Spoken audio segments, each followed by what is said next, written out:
Welcome to another episode of Growth Marketers Podcast. I'm Solomon Timothy. And I am Taylor Rowe. Today's episode, we talked about Facebook ads.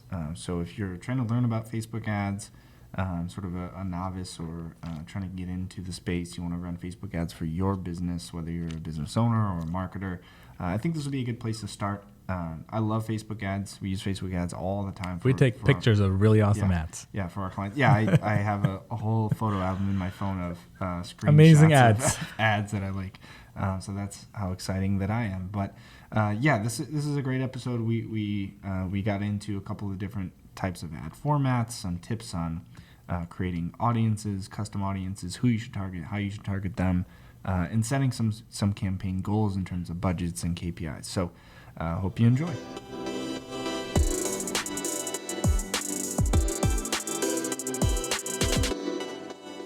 So Taylor, Facebook ads exploded in the last, 2-3 years that we've been around doing Facebook ads for clients. Or everybody wants Facebook ads, B2B, B2C.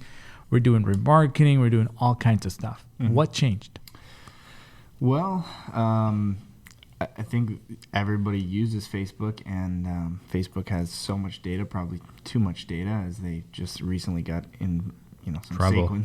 some sanctions and got in some trouble. Yeah, but yeah, I mean, we live in a world where data is so powerful, and if you could go back to, not even that long ago, if you could go back to 10 years ago, and you were trying to, sell somebody a billboard, and you said, hey, not only will your product or service be on this billboard, but the only cars that are going to drive by are, men age 55 to 65 that have an income of, $100,000 plus a year, and they live, in this 10-mile radius of your store or whatever. If you could really hone in on your target demographic on that precise of a level, people would have paid millions of dollars for that. And you can do that now automatically in real time and pay pennies on the dollar in terms of, how impressive the reach is. So I think what's happened is that people realize how effective it can be, and the way that you can leverage other people's data. Traditionally, you had to have your own data in order to get in front of those people. But everybody has Facebook. Every website has a Facebook pixel installed. So there's so much data out there that Facebook has access to in order to help you with that targeting. Now, some of that's gone away, and we can kind of talk about that. But I think it's still so powerful, and it's so immediate in terms of the impact. I mean, it, of course, depends on what you're selling or what you're trying to do, but you can see a return, sort of that instant gratification almost right away, whereas, some other traditional channels or other formats where you don't see a direct conversion, it's more of a brand building exercise or something like that, people shy away from because they're not sure how to measure it, right? Whereas Facebook has done a great job with their sophistication of their targeting capabilities, their parameters, and of course their reporting to prove to you that, hey, your money is actually providing a return. And I think in our space, Google was the only platform where we were able to do all of this before Facebook. Right. We could do app downloads, we could do video views, we could do all of that. And Google was getting expensive more and more, especially for search ads. Along came Facebook. We're like, hey, we can get a lot more clicks for a lower price. And then targeting was a lot more, we can do a lot better targeting, and it was a way lower cost per click. Right. I think that's the biggest change, is that we can get a lot more bang for our buck. Right. It was definitely the first type of ad like that in terms of a native ad, right? Because Google, within the Google platform, it is native to the experience because you're actively searching for something. But like you said, that's more of an active search. It's going to be more expensive. Google Display Network provides a similar experience, but they're not native, right? Because if it's, you're running ads on the Weather Channel, I'm sure you've seen that, and they're all over the place, right? There are ads all over. But within Facebook, you can place your ad into the timeline in the same format as all of the other posts. So unless you really look at it, most people might not even realize that it's an ad in the way that the Facebook algorithms work and the targeting works. It's so hyper focused, and if you do a great job with your ad and with your messaging, it's actually interesting to the people that are scrolling through, and that's why they're going to click on it. It's valuable to them. So I think that was unique as well.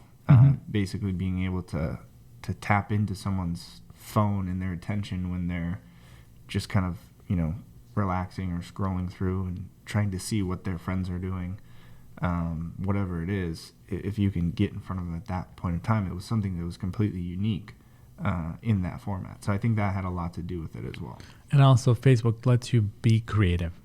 You have a lot more flexibility, whether you want a carousel ads, you want to do a video ad, you can have A/B testing and just really go crazy with it to see which one engages with your audience the most, in a way that it wasn't easy, it wasn't quite possible, right? So, and I think it gives us folks a lot more creative, flexibility. And again, with all the targeting and everything else, you can figure out Facebook lead ads. It's a whole new animal that was not around. We weren't able to do that before. Right. Yeah, they definitely figured it out in terms of how to monetize the platform faster than all of the other social platforms. I mean, you look at something like Twitter, right, which is about the same age in terms of the evolution. Right. I have a lot of users on Twitter, a lot of daily users, a lot of fake profiles too. But there's not anywhere near the amount of money that's being spent on their ad platform because they haven't figured out the targeting. They haven't figured out the sort of conversion path, like you said, different type of campaign goals, different type of ads that you can show, pulling in product feeds and all that kind of stuff. Facebook, obviously spent a lot of time and energy and money, and they kind of nailed it on that front because it is effective for nearly every type of business that I've seen, as long as you're creative with your approach in terms of getting in front of the audience and ultimately selling whatever you're trying to sell. So if let's just use, there's a lot of folks that are just doing promoted posts, which is just simple, click a button. Like a boosted post. Right. So, and there's us, we're doing serious advertising in the platform. And what should your objective be, right? There's all of us who wants lower funnel conversions, ROI dollars, leads. And and this podcast is more about getting business to grow sustainably over time and not about short-term results, because 3 months from now, you're going to need a new idea. Yeah. Right. We're not about that. So what should your objective be? Should we be thinking about lower funnel conversions and ROI, or should we do more consideration stage, or should we just invest in all three, right? Just awareness. Yeah. I think first of all, there's nothing wrong with that approach, the boosted post or promoted post, but it's not a Facebook ad. It's something different, right? So what you're talking about and what most small business owners would see if they're not familiar, they're probably, let's say, posting a blog post, repurposing it and posting it on their Facebook page. And every once in a while, Facebook will say, hey, this post had 100 engagements or likes or 1,000 this or 1,000 that. Would you like to promote it? You could reach an audience of this size. And so you can spend $20 or $50 or $100 and kind of boost it. And Facebook will show it to other people outside of your network or even within your network that may be likely to like that post or something like that. There's nothing wrong with that. Like you said, if your goal is just to get more eyes on whatever that post is, then that's fine. It's probably one of the more effective ways to do that. If your goal is to sell a product, if you're trying to do anything advanced in terms of, let's say you're in e-commerce and you have want to run an abandoned cart campaign. So anybody who's added something to the cart but hasn't checked out, we want to show that product to them in similar products in a carousel ad, and overlay that audience with other characteristics or demographics, maybe based on their income or something like that. Their propensity to actually make a purchase, right? Based on past behavior on, what they're clicking on other Facebook ads.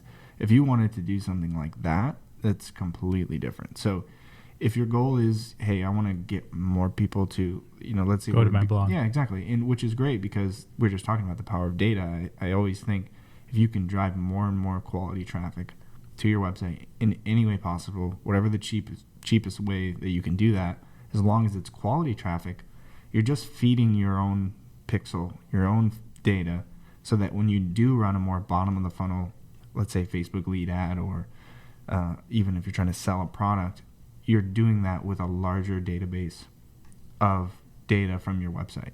because you can retarget and remarket to those people. So it's not a bad thing to do. I think it's a great thing to do as long as you're looking at the long-term game, you're looking at the big picture. If you're expecting to, book new business or make sales because you're just posting or boosting a post, it's highly unlikely because, there's no well thought out strategy, workflow, conversion funnel that's built into that. Right. And I think, when you talked about lower funnel or just driving traffic, the best campaigns are the ones you have separate budget to just drive traffic. Mm-hmm. Then you remarket to them with an offer, right? And then see if they would take action into that.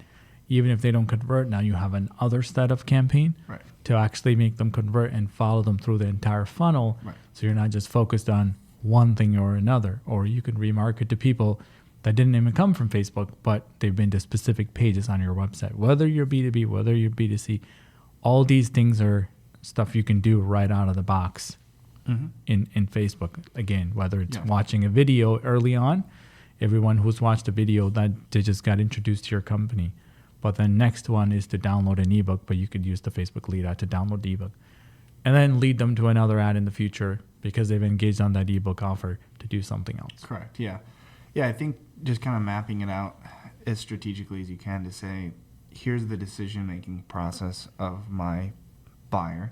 Here's everything they're interested in, whether it's directly related to what I can monetize or what I can sell them or not, and provide value to them and get in front of them at each step of that journey. And you're collecting the data along the way, then you're going to have a better chance of actually making that sale at the end of the day, right? Let's use an example. If you were, let's say we're Nike, right, or we're selling shoes, athletic shoes. Now Nike obviously has the advantage of being Nike, but the reality is still, if you show an ad to a completely random audience for a product, they're not likely to just click on that one time and make a purchase, right? So what you could do is create more valuable content related to that audience, target that audience, people who are into health and fitness. You can share, training tips, a schedule, a running schedule, a training schedule to, run a 5K or run a 10K or run a marathon or half marathon. You can show nutrition tips. You can show different workouts. You see this kind of content that Nike's creating all the time, right? And they don't sell those type of products. They're not selling nutrition. They're not selling workout equipment in terms of, barbells and weights and those sorts of things. But what they're doing is getting in front of that audience who is interested in working out. And of course, I don't know anybody who works out without shoes on, right? So you're building that audience list, right? There are people for sure. Or those, five-fingered shoes and you see people walking around. I think those are more likely that person is not working out. But just build that audience, and that applies to every business or service or product that you're selling. Even if it's not that obvious, there's a person at the end of the line that's making a decision to make a purchase or to enroll in a service or buy a technology or platform, and they have some sort of problem they're trying to solve. That's why people break out their wallet and buy something, right? So if you can map that all out, get in front of them, provide value, there are, like you said, more top of the funnel things you can offer just to get in front of them, just to drive traffic, just to introduce them to your brand, so that when the time comes they are ready to purchase, you've already been in front of them 3, 4, 5, 6 times. They've been introduced and they're more comfortable with making a purchase, whether that's on a conscious level or a subconscious level. And let's say you picked your objective, this is what you're trying to do, whether it's just top of funnel, bottom of funnel, and there's a lot of confusion around the audience that you want to go after. Mm-hmm. Because people aren't familiar with, hey, I can upload my contact list. That's one audience. I can find lookalike of that. That's another audience. My past customer, my prospect. There's a lot that you can do. You can even, target your app users, right? So let's talk a little bit about that, because there's a lot of confusion. And because for you and I, we can run 20 different campaigns at different targets, and that's mind-boggling for folks. So let's maybe simplify it so that everyone understands, and then let's give them some advanced strategies so that they have some room to grow, right? Yeah, so we'll probably miss something on here because, like you said, there are so many different ways that you can target. But I guess off the top of my head, the best way that I could simplify it is you can use Facebook's targeting parameters. So they have demographic-based targeting, behavioral-based targeting, Location. interest-based targeting, right? And so there's a lot of data in there that you can just create your own audience that has nothing to do with Your data. product or your data, right? The second option would be to use your own data. So you mentioned contact lists. You can segment that. However, if you have a lot of contacts, you have a lot of prospects, you have things we talked about earlier, abandoned cart, all that kind of stuff, past customers, you can upload that data and target those people directly. You can target your own data in terms of your own cookie data or pixel data. So basically retargeting or remarketing anyone who's been to your website or interacted with your posts on Facebook on that platform in the past, you can target them. Or the third thing would be a combination of the two. So you mentioned a lookalike audience, which is essentially, let's take my data. I'm going to give that data to Facebook. So I'm going to give you an email list, or I'm going to give you my cookie or my pixel data to say, here's all the people that are showing interest in my product now. Go find, another list of people who look similar to this. And that's where Facebook uses their algorithm, uses their data to Find expand people your like it. audience. Yeah, exactly. So that's what we're saying. Facebook has all these advanced targeting parameters. If I give them, Solomon Timothy's email, Facebook can go and then find 10 or 1,000 or 100,000 other people who have very similar internet activity and demographic, characteristics that match up to you. So that's, in a nutshell, how that works to select your audience. And in theory, the best performing audience is going to be one that has shown interest in your product or service in the past. So that's where we were talking about earlier.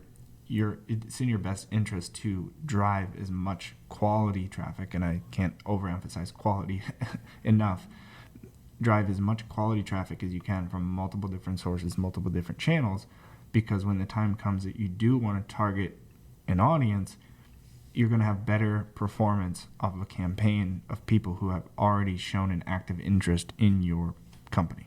Right. And again, everybody wants to be on Google. They want to do the search ads because, that's a competitive thing. Yep. Everyone wants to do SEO because you need that organic content marketing effort. And you want to do Facebook ads. How do you even figure out how much to spend, right? Yeah. What is the best way? Because again, 10,000, 20,000, 30,000, it's, Facebook can take $1 million. Right. So, and should you cut back on Google? I mean, what do you think? Yeah. Facebook, Google, they all have shareholders, right? They're all looking to increase their profits, year over year, quarter over quarter. So, they'll take your money. They don't care if you've made any money on it or not. Now they want to provide a platform that allows you to make money, but they'll charge your credit card, right, as long as it goes through. So you need to set some budgets based on a couple of different things. Ultimately, especially when you're just getting started, it's more of a cash flow discussion, right? Because the amount that you're spending on a platform like Facebook should all be relative based on the ROI, right? So, 6 months into it or 6 years into it, it shouldn't really be a question of, wow, you're spending, $100,000 a month on Facebook ads, because you already knew before you created that ad that it was going to get you $500,000 in return, right? But initially, that's probably the toughest part, because you don't have a baseline, you don't have a metric, you don't have a number. So my recommendation is start with a spend that is comfortable for you from a cash flow perspective, meaning if you don't, what can you spend over the next 3 months, let's say, and if you don't see any return at all, you're not gonna go bankrupt, right? So if that's a couple $1,000 a month, $1,000, $2,000, $3,000, I think that's a good sort of sweet spot. I wouldn't recommend just jumping out of the gates and having a budget of $10,000 a month or $20,000 a month, because you need to start somewhere and create some baselines in terms of a cost per lead or cost per acquisition. If you're in e-commerce, you want to look at cost per acquisition versus the lifetime value of the customer, or return on ad spend, whatever those metrics are. So I would start with something that's comfortable for you, but I wouldn't start too small. That's the other pitfall that you could fall into, is spreading yourself too thin with a small budget. You know, you want to test 3 different campaigns, and you want to spend $500 over the course of, you know, a month, right? And it's all broken down into basically you got a couple of clicks and you didn't get any conversions, no leads, no sales. And then you say, well, Facebook's not working for me, right?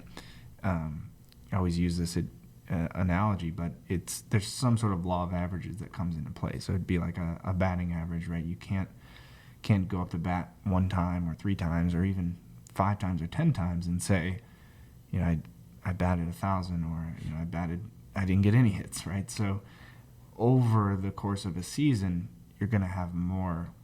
It's going to average out to something that's more realistic to what your actual average is.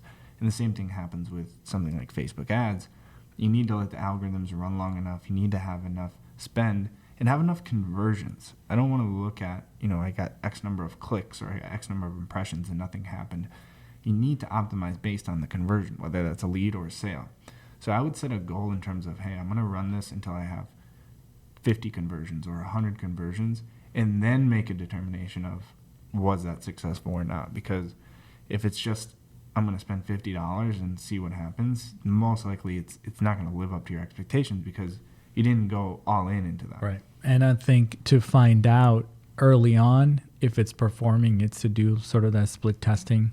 Yep. And find out, okay, this ad copy is working better. Great. Now let's try something else at $50 increments or 100 or 500, whatever. Right. So you're not spending 50,000 and then figuring out this Facebook is going to work for me. So constantly be testing at a much granular level, whether it's the location targeting, where's this targeting, that targeting, is retargeting working better for me, or lookalike is working better for me, or you know what I mean? And just kind of optimizing it on the way as you're seeing the numbers come up. Right, so that way you can get to a campaign that can be scaled over time because it's a well-oiled machine. I think it takes a lot of optimization, ideally, for you to get to a place where you didn't just dump a whole bunch of money on Facebook. Right, like you said. I mean, you have to look at, okay, what is the goal of the campaign? Who is the audience? And the messaging has to align with that audience. I mean, all of the same sort of traditional marketing strategies still need to come into play, and I think that's something that people lose. Is like, well, it's all digital, so you just set my audience, set my targeting, and throw up a picture and a button, and it should convert, right? You still have to look at what's going to resonate with my audience, and like you said, let's do an A/B test on the image or A/B test on carousel ads. The type of ad, the ad copy. Something granular on those sort of micro KPIs, and the beauty of digital marketing is that you could run that test for a pretty short amount of time before you make a determination if that was successful, and you don't have to throw the whole campaign out. You can make little tweaks along the way without making major changes. And I think one type of ad that usually doesn't get a lot of attention is stories ad.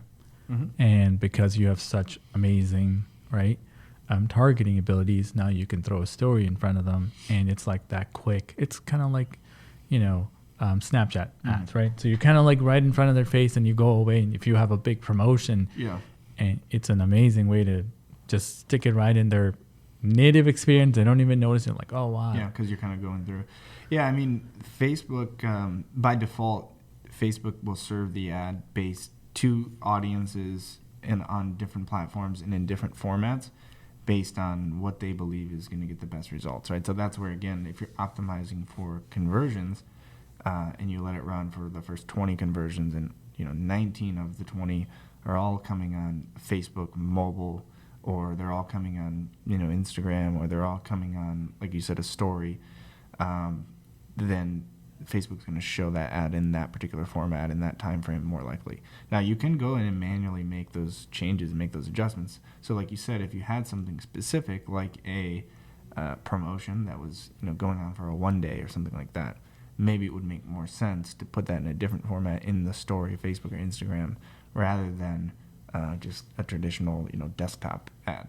But I think you just test based on the type of campaign and the audience, because every audience is going to be different, and so let the data drive the decisions. And Facebook recently rolled out that Facebook ad library, which makes it easy. It's very transparent. That's I think important. that was Let's talk about that. It's facebook.com/ads/library. People don't know this. You can see every Facebook ad that is actively running. So if you don't know what you should do for your ad, look at your competitors, look at other people in your industry. You can literally just type in either the competitor's name and see what they're running, or you could just type in like a keyword, just like a Google search, and say, if I'm a financial advisor, I just search for financial advisor and see what ads are running out there in the finance space, right? Or look at other industries too. Look at something that's more creative, a more creative industry or something else. If you're in the B2B space, you're in packaging and, somebody else is in third-party logistics. If they have really nice ads and they're going after a similar audience, look at that. I mean, I think just seeing what people are doing will help you sort of creatively create a nice, experience. Right. So again, for everyone that's listening, that's in this space of trying to do ads, everyone that's probably running ads right now, they want to step up their game. What are some things that we can give them? Again, looking at the competitor ads, and I love that Facebook is very transparent. Google's never done that, right? We have to get third-party tools to be able to get that data. But Facebook definitely have made it easier for anyone to get in. And Facebook also made it very easy to get started on Facebook as well. Yeah. And I mean, what can they do to get started? Maybe it's a strategy session. Maybe it's a let me strategize on every kind of campaign that I could be running before they try to do something very complex as 50 different campaigns. Right. Yeah, I would say start with a quick win, right? If you have something that is something, top of the funnel, even if it's as easy as running an ad to get more likes on your page, right? I mean, I think just getting familiar with the platform, having something that you can see tangibly how your audience is reacting. So, like I said, if it's a like or a quick, entering to win some sort of a contest or downloading an ebook, something that you're not asking somebody to make a large purchase or schedule a consultation or something like that.